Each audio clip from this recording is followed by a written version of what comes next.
शहर से करीब 20 किलोमीटर दूर एक सुनसान इलाके में एक पुरानी हवेली खड़ी थी, जिसे लोग खूनी हवेली के नाम से जानते थे।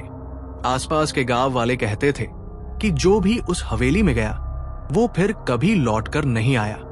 हवेली की दीवारें वक्त के साथ जर्जर हो चुकी थी, लेकिन उसमें से अब भी एक अजीब सा सन्नाटा और ठंडक निकलती थी। रवि, जो एक खोजी पत्रकार था, हमेशा रहस्यमयी कहानियों की सच्चाई जानने का शौकीन था। उसके दोस्त अमित, नेहा और विशाल भी रोमांच पसंद करने वाले थे। एक दिन चारों दोस्तों ने फैसला किया कि वे इस हवेली के रहस्य को सुलझाने वहां जाएंगे। गांव वालों की चेतावनी। जब वे गांव पहुंचे और हवेली का पता पूछा तो गांव वालों ने घबराकर उन्हें वहां जाने से मना किया।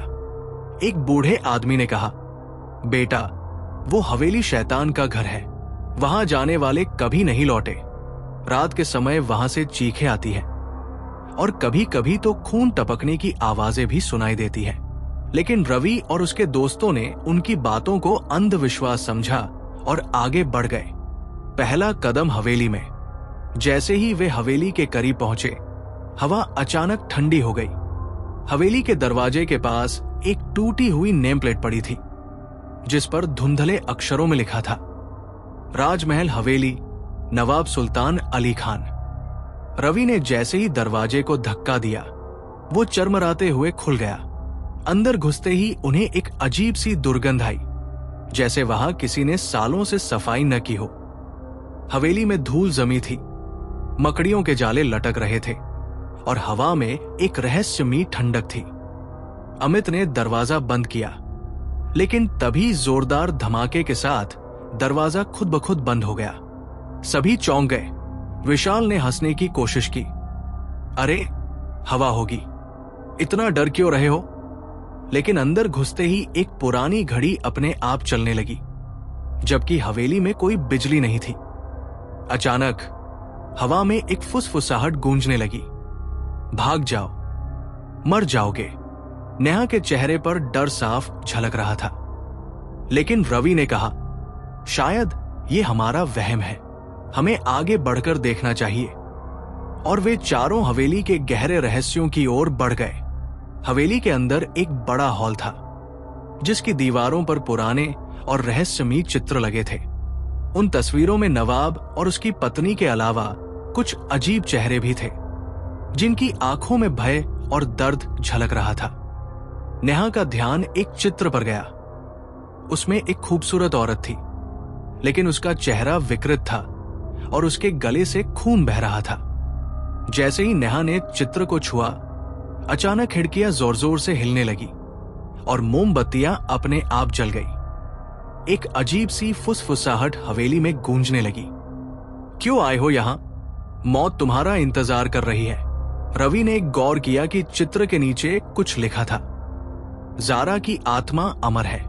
यह देखकर अमित और विशाल घबरा गए, लेकिन रवि को लगा कि यह सिर्फ पुरानी कहानियों का असर है। तभी अचानक एक जोरदार चीख सुनाई दी, जो हवेली के किसी कोने से आ रही थी। सबने एक दूसरे को देखा और चीख की दिशा में बढ़ने लगे। चीख का पीछा करते करते वे एक बड़े लकड़ी के दरवाजे तक पहुंचे, जो जमीन के अंदर की ओर खुल रहा था। शायद ये तहखाने का रास्ता है, विशाल ने कहा। रवि ने हिम्मत करके दरवाजा खोला। सीढ़ियां नीचे अंधेरे में उतर रही थी। जब वे नीचे पहुंचे तो वहां की हालत देखकर उनकी रूह कांप गई। तहखाने की दीवारों पर खून के धब्बे थे और जमीन पर इंसानी कंकाल बिखरे थे। वहां से एक भयंकर बदबू आ रही थी। तभी अमित जोर से चिल्लाया, यहां कोई है। सबने उसकी ओर देखा। एक काली परछाई अमित के पीछे थी। इससे पहले कि कोई कुछ कर पाता, अमित हवा में उड़ गया और दीवार से टकराकर नीचे गिर पड़ा। उसकी आंखें सफेद हो चुकी थी और शरीर अकड़ गया था। अब सबकी सांसें तेज हो गई।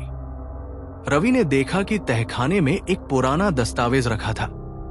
उसमें लिखा था कि ये हवेली 150 साल पहले नवाब सुल्तान अली की थी।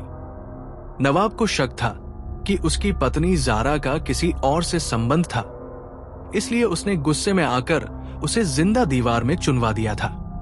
उस दिन से जारा की आत्मा बदला लेने के लिए भटक रही थी।